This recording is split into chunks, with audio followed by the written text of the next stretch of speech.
લાડલી રૂહો રાજી મહારાજની જે અક્ષર બ્રહ્મ દર્શન નથી કરી શકતા એવી ઉતરી છે, એનું વર્ણન અહીંયા તમે ખાસ જોજો। सत चाहो सो शब्दाचीन हो, जिसको सत का मिलन करने की चाहना है वो सत शब्दों को पहचाने। इसलिए ये जो वितक है, इस वितक में जो रूहे अर्श से फर्श पर उतरी है उनका बयान जो इस चौपाइयों के माध्यम से वितक साहिब में रखा है वो प्रकरण 54वां है और उसकी जो चौपाई है 37। ये जो मैं पढ़ रहा हूँ, 11 से साल लो बड़ा दिन इस्लाम, किया था वायदा 300 हक फिर आवेंगे 3 अठाम। प्यारे साथियों, इस चौपाई को पहचानो। जो मोहम्मद साहब ने हमारे आने से पूर्व 1100 साल पूर्व जो वायदा सब आम को समझाया था, सब मुसलमानों को समझाया कि मैं अव्वल आया हूँ, आखिर आएगा खुदाई। और जैसे जैसे मोहम्मद साहब ने खुदाई इल्म का प्रचार प्रसार किया तो बहुत दिन इस्लाम यानी कि मुसलमान धर्म बहुत फैलाया और मुसलमानों ने खुदा पर बहुत ईमान लाए। और मोहम्मद साहब ने कहा था कि मैं आखिर में आऊँगा और मैं खुदा आएगा फजर को, किया था वायदा 300। इस वितक साहब की चौपाई पहचानो। ये जो वायदा किया था कि आखिरत में फजर को खुदा आएगा। कौन आएगा? खुदा यहाँ आएगा। हक फिर आएंगे 3 ठाम। हक यानी कि जो रब्बिल आलमीन है, जो परमात्मा है, ये जो परमात्मा छे ये आखिर में कलयुग में आवशे। ऐसी ऐसी जो गवाहियाँ ग्रंथों में लिखी है, कुरान में लिखी है कि वायदा जो किया था वो अब समय मिल गया और मेरा ठाकुर नाम का जो तन है इसमें हक बैठे हैं। और वो स्वयं ये पन्ना जी में और जो अभी तक जहाँ यहाँ चल रही है वो अपनी पहचान करा रहे स्वयं। और क्या कहते हैं कि जो ये मोहम्मद साहब ने कहा था ये जो वायदा है वो ठीक सच हो गया। और फिर नीचे वाली चौपाई पहचानो। मेरी 3 सूरत को पहचानियो अब तुम, बोलो श्री प्राणनाथ प्यारे की जय। स्वयं मेरा ठाकुर के तन में विराजमान है पारब्रह्म हक अल्लाह ताला। वो बयान कर रहे हैं कि मेरी 3 सूरत है। जो ये बसरी, मलकी और हकी है, किसकी सूरत है? मेरी अपनी सूरत है, यानी कि मैं ही तीनों सूरत में आया था। पहचानियो अब तुम पहचान लो कि ये जो बसरी सूरत है जिसने अरब में बसर किया था, यानी कि मोहम्मद साहब बनकर मैं ही आया था। और मलकी सूरत यानी कि देवचंद्र जी महाराज इशारुल्लाह बनकर मैं ही आया था। और जो ये हकी सूरत तुम्हारे सामने है ना, मेरा ठाकुर के तन में बैठे ना, स्वयं अपनी पहचान करा रहे कि खुदा की पहचान खुदा ही देवे, करे बयान हुक्म सिर लेवे। पर कितने जो पढ़े लिखे यानी कि कम पढ़े लिखे मैं समझूंगा, उनको इन चौपाइयों का कोई मतलब नहीं है। वो तो स्वयं पारब्रह्म बन बैठे हैं, जिनको आचरण में कुछ है ही नहीं। जो इस गीता में परमहंस स्थित प्रज्ञ के निशान लिखे हैं, कितने शांत होते हैं, जो क्रोधी नहीं होते। जो ये गुजर की रूहों की लिखी है वो क्रोधी नहीं होते, किसी का धन हरण नहीं करते, उनको दुनिया की कोई गति का वो उसको महत्व नहीं है। ऐसे परमहंस नदी किलकिला तीर पे उतरे परमहंस आए। 3 में सिद्धार्थ कौन है? अक्षरातीत। और अक्षरातीत किसके तन में बैठे? मेरा ठाकुर के तन। वो स्वयं अपनी खुदी की पहचान करा रहे हैं कि बसरी, मलकी, हकी तुम्हें दिखावे, हम मैं उन सूरतों को दिखा रहा हूँ। यानी कि 3 सूरतों का दर्शन स्वयं करा रहे हैं। अपनी भी पहचान, स्वयं की पहचान और इसके बारे में किरंदर में ये चौपाई है कि ब्रह्मलीला ढोपी अति अवतारों दरमियान सो फिर आए अपनी प्रकट करी पहचान, अपनी खुद की पहचान खुद ही करा रहे।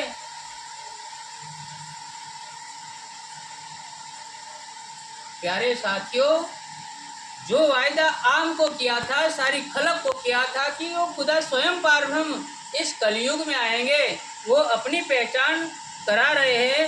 ये पहुंचे नजीक खुदाय के, ये तीनों सुरुत है वो मूल मिलाव में पहुंची। और जिसने मूल मिलाव देख लिया, परात्म का स्वरूप देख लिया, वो यहाँ भी सबको पहचानते कि किस किस तन में वो हमारी आत्म है। जिसने दर्शन नहीं किया वो दूसरे को नहीं पहचान सकते, वो तो अहंकार में रहेंगे। जिसने दिव्य दृष्टि से अर्श को देखा, जिसने दिव्य दृष्टि से ब्रजलीला को देखा, जिसने रासलीला को देखा, और ये जागनी लीला भी स्वयं रोह की पहचान करा रहे। कित काहो की नागम, जहाँ खुदाई खिलवत है वहाँ ये तीन सूरत पहुंची, यानी कि इंद्रावती की आत्म भी वहाँ पहुंची, उसने दर्शन किए। तो हमारा भी कर्तव्य है, हम गर्जे मत, हम घमंड में ना रहे, हम परमधाम में जागने की कोशिश करें। वरना हशर के दिन क्या क्या होने वाला है, मैं कभी कभी आपको कुरान की आयत पढ़ पढ़ कर सुनाऊंगा। तो वाले ए न फरिश्ते नजीकी न मुर्शद लाइयो ईमान तुम, कि जिस अर्श की खिलवत में कोई फरिश्ता नहीं पहुंच सकता, उसका राज आपको दे दिया है। अब तुम ईमान लाओ, ईमान से पीछे मत हटो। जो श्री जी स्वयं पंच शक्ति का समूह, जिसको श्री जी कहते हैं, श्री जी कोई महराज ठाकुर का नाम नहीं है, उपनाम नहीं है। तो प्यारे साथियों, गिरो रबानी उतरे, हम आवे तीन वास्ते, जिस वास्ते अर्श की रोह उतरी है उसका सारा बयान किया जा रहा है। और जो बता रहे हैं, तुम उम्मीदवार तीन के, तुम पहचानियो मुझे, क्या शब्द है इसमें, पहचानो, कि स्वयं मेरा ठाकुर के तन में ये सब जो आगम लिखा था, उस आगम का यहाँ उत्तर जवाब लिख रहे हैं कि अब तुम पहचानियो मुझे, मुझे पहचान लो, यानी कि मैं स्वयं खुदा हूँ। बताओ कौन ये ऐसा बताएगा?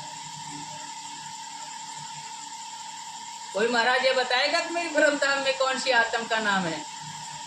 ये स्वयं इंद्रावती जी के आत्म कहती है कि तुम पहचानियो मुझे, मुझे आदमी मत समझ लेना कि बैठा हूँ मैं नर तन में, एक मनुष्य के तन में बैठा हूँ, और मुझे तुम आदमी ही जान रहे हो। इसके बारे में भी यहाँ चौपाई है, वो भी मैं पढ़कर आपको सुनाऊंगा कि इसमें चौपाई है। जब महराज ठाकुर जागरण करते करते औरंगाबाद से चले और आकोट से बुढ़ानपुर होते होते एलचपुर वगैरह जगह जगह पर गए, अब सुदर्शात जान गए कि ये कोई वजीर नहीं है। जिस खुदा ने आने का वायदा किया था वो स्वयं खुदा है। अब उनको हम पैदल नहीं जाने देंगे, पैदल चलने नहीं देंगे। तो प्यारे साथियों, सबने मिलकर एक श्वेत रंग का जो घोड़ा था उन पर श्री जी को बैठाया, और इसके बारे में आप चौपाई सुन लो कि रास माए खिलाया जी ने ये प्रकट लीला करी है तीने। जिसने रास में लीला की थी, जिसने ब्रज में लीला की थी, और उसने ही ये जागने की लीला प्रकट की है। कोई वजीर ने ये लीला प्रकट नहीं की है। और स्वयं नर्तन में एक मनुष्य के तन में बैठे हैं, इसलिए अर्श की रूहें भी भूल गई है। आशा भाई कहा उतरते हकने अलस तो बेरब, हाँ, ये रूहों में फरिश्तों को गवाह बना रहा हूँ। ये असराफिल जबराइल दोनों जो फरिश्ते हैं उनको भी गवाह बना रहा हूँ। और जो तुम रूहें एक दूसरे को गवाह रहना कि मैं तुम्हारा खाविंद हूँ, तुम मत बोलना। और अब खाविंद दूसरे को बना रही है। समझ में आ रहा है ना? क्या कहा था? मैं तुम्हारा खावन हूँ। जो कॉल किया था ना वायदा, कहा उतरते अर्श ने कि बेशक तुम हमारे खावंद हो, बोले ना बोले। और यहाँ तो दूसरे को खावंद बना रही है, पत्थर पानी और जड़ की पूजा कर रही है और दूसरे को सिखापन दे रही है। जो अर्श की रूहें है 14 तबक के जीवों को मुक्ति देने आई है, देवी देवताओं को भी मुक्ति मिलेगी उनसे, और ये लोग देवी देवता के चरण तले पड़ते हैं। तो प्यारे साथियों, जो मेरा ठाकुर के तन में आप हक श्री राज जी महाराज विद्या विनंद बुद्ध निष्कलंक अवतार बैठे हैं, अब प्यारे साथियों ने उनको पहचाना तो एक सफेद रंग का श्वेत रंग का जो घोड़ा होता है उन पर बैठाया। इनके बारे में जो चौपाई है आप बड़ी ध्यान से उनको पढ़िए, ध्यान से देखिए। जो चौपाई है 52 नंबर की, उनका प्रकरण 57 नंबर का प्रकरण है बितक साहब में। यहाँ से चल के आए रामनगर, वही मजल दरमियान में ये सुख सब ऊपर। अब श्री जी आकोर से चलकर रामनगर की ओर प्रस्थान किए। वहाँ साथियों ने उनको बैठने के लिए एक श्वेत रंग का घोड़ा बख्शिश किया। एक समद घोड़ा असवार को हाजर, श्री राज तापर विराजत संग मोमिनों का लश्कर। बोलो श्री प्राणनाथ प्यारे की जय। जिसके दिल में पराशक्ति विराजमान है वो दूसरी आत्म को पहचान सकते हैं। पराशक्ति मानव को दिव्य दृष्टि, यथ परा यया तदर्म अक्षरम दिगम्यते। जिसको पराशक्ति जिसके दिल में है, जिसके 3 गुण का जो बंध होए, 3 गुणों का जो बंध है उनको काट दिया, बाद में पराशक्ति मिलती है। जिसके 3 गुण रजोगुण तमोगुण सत्वगुण की जो सीमा है पार नहीं की है, उनको पराशक्ति नहीं मिल सकती। इसलिए प्रकाशवाणी में बताया है, अब तुम तीनों गुण करो हाथ जो पहचानो प्राण को ना।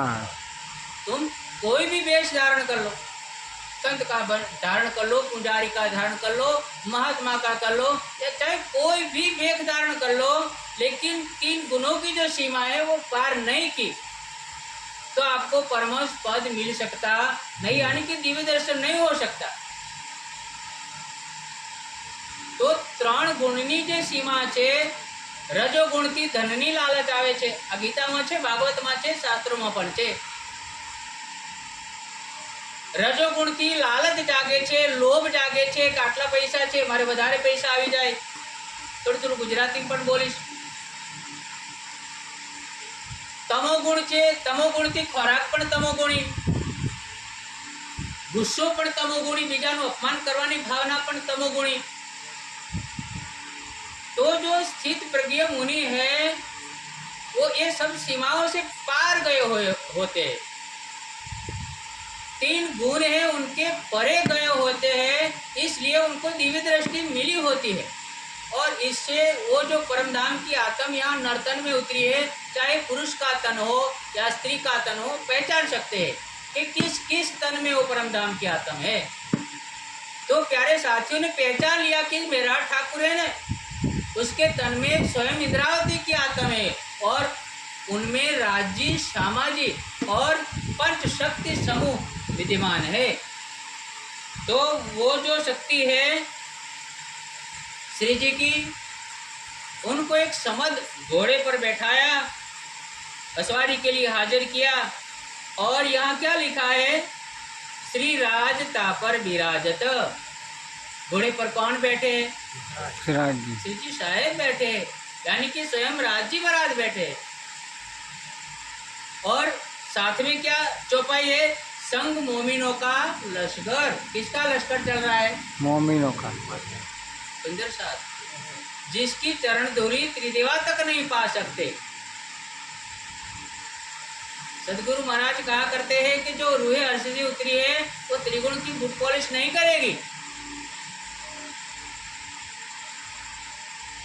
जिस ब्रह्म मुनियों की दर्शन की लालसा अक्षर भ्रम रखते हैं। इसलिए हम भजन में गाते हैं कि सखी तुमने अक्षर भ्रम नव जाने रे। हे सखी तुमने अक्षर भ्रम नहीं जानता। हे सखी तुमने ब्रह्मादि देव देवताओं पर जानता नहीं। इसलिए अपने निज स्वरूप की पहचान करो, किसी का मान अपमान ना करो, वरना आखिरत में जवाब देना पड़ेगा। तब तुम्हारे दोस्त यार कोई काम नहीं आएगा। इसलिए कुरान में स्पष्ट लिखा है आयतों में, फतकुल्ला व अतिउन, बेशक अपने खुदा से डरो। खुदा से डरो, ईमान का मतलब है डरना, बेडर नहीं होना। क्यों खुनी, क्यों मेहरबान, क्यों डर, क्यों बेडर, ये सब वेद खोलसी करची जाहिर मायने कुरान। तो जो अक्षरातीत स्वयं यहाँ आए हैं, ये घोड़े पर विराजमान है। और साथ साथ में चौपाई द्वारा बता देते हैं कि ऊपर जो घोड़े पर बैठा है वो कौन है? श्री राज महाराज है। भले वो एक तन में बैठे, दिशन तो आकार दिशे पण बेहद पूर्णो वासी। भले देखो तुम आकार को, समझ में आ रहा है? भले देखो तुम आकार को, हाँ तुम आकार को भले देखो, यानी कि मेरा ठाकुर के तन को भले देखो। एक वजीर की पोस्ट मिली थी, उसको भले तुम देखो, पर अंदर विराजमान है, अक्षरातीत विराजमान है। भले देखो तुम आकार को, पर देखो अंदर का तेज। अंदर का तेज का मतलब क्या है? अंदर स्वयं पारब्रह्म अक्षरातीत राजी महाराज बैठे हैं। धनी धाम के 700 कैसा करते हैं, उनमें अक्षरातीत पारब्रह्म युगल स्वरूप बैठे।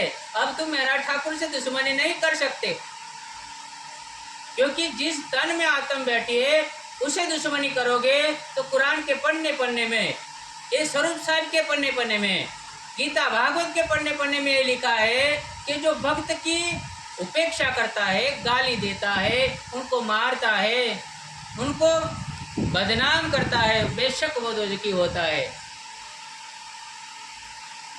इसलिए प्यारे साथियों, भागवत में कई दृष्टांत है कि वैकुंठ नाथ के जो भक्त है, अम्बरीश की कथा आती है, उनके गुरु जो दुर्वासा थे, वो अम्बरीश राजा की जो कसौटी की वैष्णव भक्त की, तो गुरु को भी मार खानी पड़ी। तो अर्श की रूह को जिसने नहीं पहचाना, जो नहीं पहचान सकते, वो आखिरत में रोएंगे कि जिसका हमें आसरा लेना चाहिए, उनको हमने गाली दी। ढूंढ पाए ना पकड़े मोमिन के, तब हुआ हक हाथ सऊर। जिसका जो चरण पकड़ के हमें उनकी चरण रज अपने सिर पर धारण करनी, ऐसे को हमने नीच कहा, ऐसे को हमने दयासरवादी कहा। क्योंकि आज जो चल रहा है ना, अपनी मनमानी कर रहे हैं। अरे बच्चे जैसी हरकत कर रहे हैं, बच्चे एक दूसरे को खिजाने के लिए ऐसे नाम उपनाम वगैरह देते खींचते, परमहंस के लक्षण नहीं है। ये गीता बड़े ध्यान से देखो, चित्त प्रज्ञा के क्या क्या निशान है। ये बड़ी बड़ाई इनकी जाकी सिफत करे सुबान, सो उतरी अरस अजीम से रूहे 12,000। जो रूह की सिफायत है, बड़ाई है, उसको ध्यान में रखो। तो आगे की चौपाई हम देखेंगे कि जब रामनगर जाते हैं, तब घोड़े पर, समत घोड़े पर स्वयं अक्षरातीत बैठे हैं। कहाँ मांगत टूका चल ही, जोरी भर लावे, श्री राज को आरोगाय के साथ को बोट दे। बोलो श्री प्राणनाथ प्यारे की जय। स्वयं जिस तन में पारब्रह्म बैठे हैं, तो साथ ही जो हमारे सुंदर साथ है, परमहंस ब्रह्म मुनिया है, वो गांव में जाते हैं, भिक्षा मांगते हैं। आज तो लूटने का काम कर रहे हैं परमहंस, जिनका दावा है वो क्या करते हैं? लूटते हैं। कैसे लूटते हैं, इसको देखने के लिए गीता जी देखना पड़ेगा कि हम कैसे कैसे अनीति का काम कर रहे हैं। हक और हराम का भेद नहीं जानते हो और अपने आप को परमहंस कहना बड़ी दूर की बात है। तो वाला साथियों, भिक्षा कि आप श्री जी को खिलाते हैं। श्री राज को अरुगाय के पहले वो भिक्षा में से राज जी का भोग लगाते हैं। महाराज ठाकुर के तन में जो श्री जी के स्वरूप में राज जी महाराज पंच स्वरूप वहाँ बैठे उनको खिलाते हैं, और बाकी जो बच्चा जो प्रसाद है साथ को बांट देते, चोरी नहीं करते। आज तो हम मंदिर में देखते हैं ना कि बढ़िया जो प्रसाद है ना तो आधा गुम हो जाता है, आधे में से पाँव मिला तो मिला, नहीं तो बस खा जाते। मैंने 17 जी का वृतांत सुना है। वो अपने सैनिकों को पूरी तनख्वाह भी न दे सकते थे, और खाने को जब बारी आती थी तो 17 जी पहले नहीं खाते थे, अपने सैनिकों को खिलाते थे, बाद में कुछ बचा कुचा होता है स्वयं खाते थे। परमहंस उनको कहते हैं, अमीरुल मोमिन उनको कहते हैं। और बितक साहेब और वाणी में जो धर्म के ठेकेदार उनकी भी पहचान की कई चौपाइयाँ है कि पातशाह हो यही जानिया, मोती जवेर सिर ताज यही अपना किबला, ज़्यादा चाहे अपना राज। जो धर्म के पातशाह है वो खजाना बढ़ाना चाहते कि हमारे ट्रस्ट में कितना खजाना है। मैं कोई ट्रस्ट का विरोधी नहीं हूँ, लेकिन धर्म के पातशाहों के बारे में जो किरंतन में चौपाई है कि पातशाह यही जानिया, मोती जवेर सिर ताज, अपने सिर पर मोती हो, ताज हो, बढ़िया बढ़िया सिर ताज होते हैं ना। हम तो राज्य की पन्ना जी की जो चाप वाला रुमाल है उनके अलावा कोई टोपी पसंद नहीं करते। तो प्यारे साथियों, अपने साहेब को पहचानो। उदयपुर में सब साथियों ने पहचाना कि अपने साहेब ने जो झोली वाला सन्यासी वेश लिया है, तो हम क्यों राजसी वस्त्र पहने। तो आज तो बढ़िया बढ़िया वस्त्र पहनते हैं। ये अर्श की रूहों का निशान नहीं है।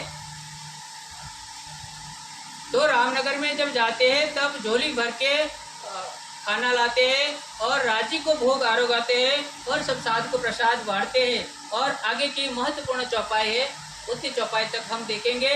सब साज फकीरी का शोभित सब सनंद, मोमिनो बेक पहचानिया कै पहचाने अंध। सब सुंदर साथ ने फकीरी लिबास में जो हमारे राजी महाराज, हमारे साहेब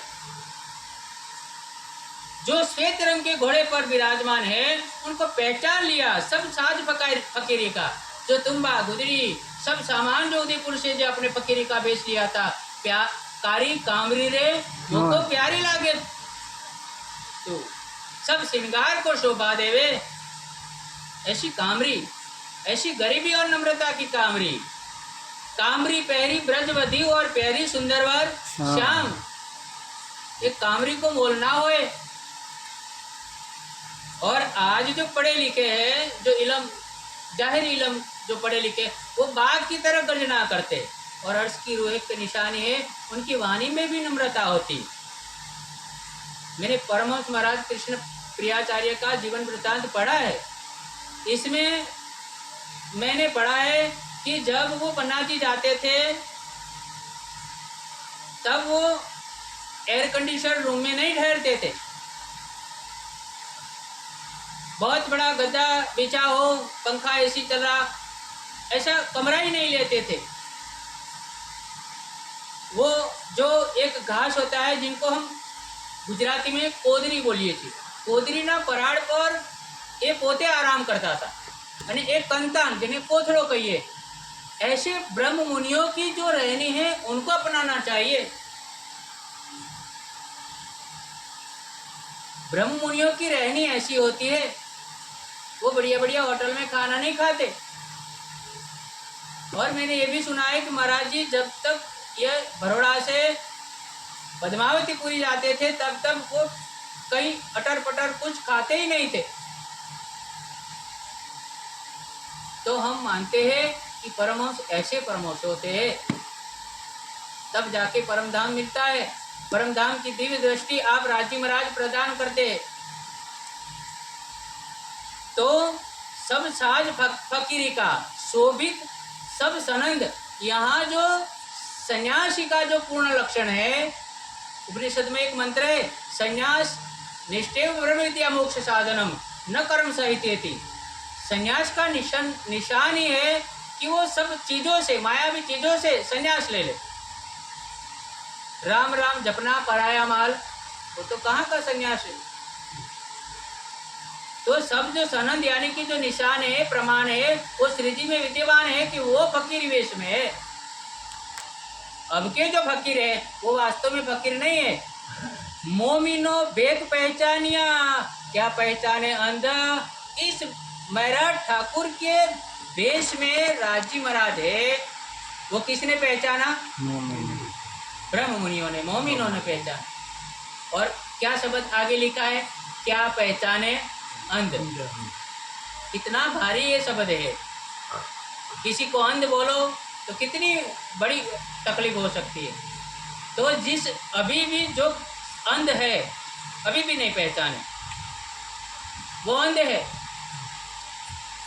नदी किलकिला तीर पे उतरे परमहंस आए, तीर में सिरदार कौन? अक्षराती। देख अपना ठौर सुख पाए।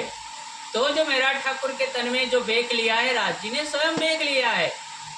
आ वेश लीधो छे फकीरी वेश, એ રાજ્ય સ્વયં મેરા ઠાકુર ઇન્દ્રાવતીનો વેશ લીધો છે અને મેરા ઠાકુર એમના તનનું નામ છે। અને પંચ શક્તિ સહિત જે શક્તિઓ વિદ્યમાન છે, જેના સમૂહનું નામ છે શ્રી ધનીજી को जोश आत्म दुल्हीन नूर बुध मूल वतन, ये पांचों मिल भई महामत वेद कतेब पहुंची। तो जो शरत वेद और कतेब में लिखी थी, आए आगमवाणी इत मिली, यहाँ सब गवाहियाँ मिल जाती। अभी भी इस भेद को नहीं पहचानते हैं तो प्यारे साथियों, इलम से अपनी नज़र खोलो और अपने साहेब, अपने प्रियतम प्राणनाथ जी को पहचानो। इतनी ही चर्चा आज हम करेंगे। तो वाला साथियों, अब हम राज जी को भोग लगाएंगे, राज जी को प्रेम से ले जाएंगे। बोलो श्री प्राणनाथ। तो वाला अवगत करो। वाला साथियों, बाहर निकल जाओ।